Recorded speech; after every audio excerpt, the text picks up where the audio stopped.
Hello बच्चों, आइए इस प्रश्न को देखते हैं। अभिकथन ए। जल परागण आवृत बीजों के अधिकांश जलीय पौधों में परागण की एक वृहद विधि है। कारण आर। लगभग सभी जलीय द्विबीजपत्री व एक बीजपत्री पौधों में जल युग्मकों के परिवहन और निषेचन के लिए जल आवश्यक होता है। ए व आर दोनों सत्य हैं और आर ए की सही व्याख्या है। ब। ए और आर दोनों सत्य हैं लेकिन आर ए की सही व्याख्या नहीं है। स। ए सत्य है लेकिन आर असत्य है। द। ए असत्य है लेकिन आर सत्य है। ई।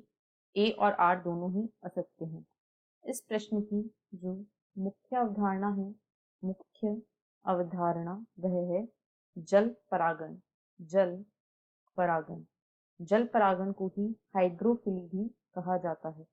जल परागण को हाइड्रोफिली भी कहा जाता है। यह पराग कणों को जल के माध्यम से वर्तिकाग्र तक वर्तिकाग्र पर पहुंचाने को वर्तिकाग्र तक पहुंचने को ही जल परागण कहा जाता है। इसमें जो परागण का माध्यम होता है वह जल होता है।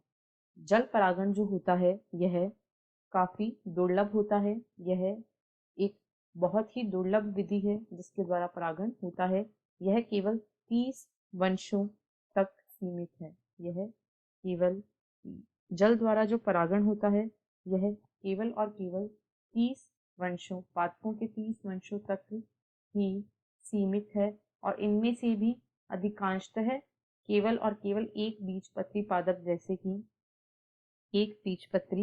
जैसे कि वैलिसनेरिया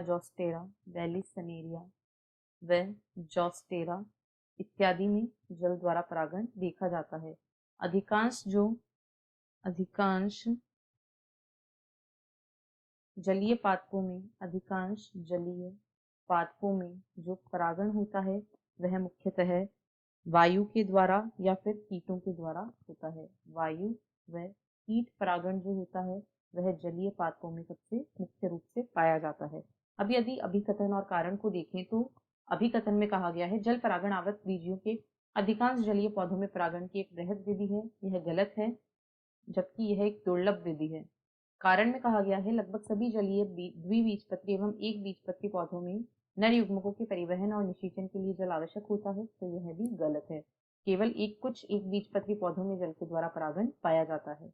यानी विकल्प ई इस प्रश्न का सही उत्तर है कि ए और आर दोनों ही असत्य हैं। आशा है आपको प्रश्न समझ आया होगा। धन्यवाद।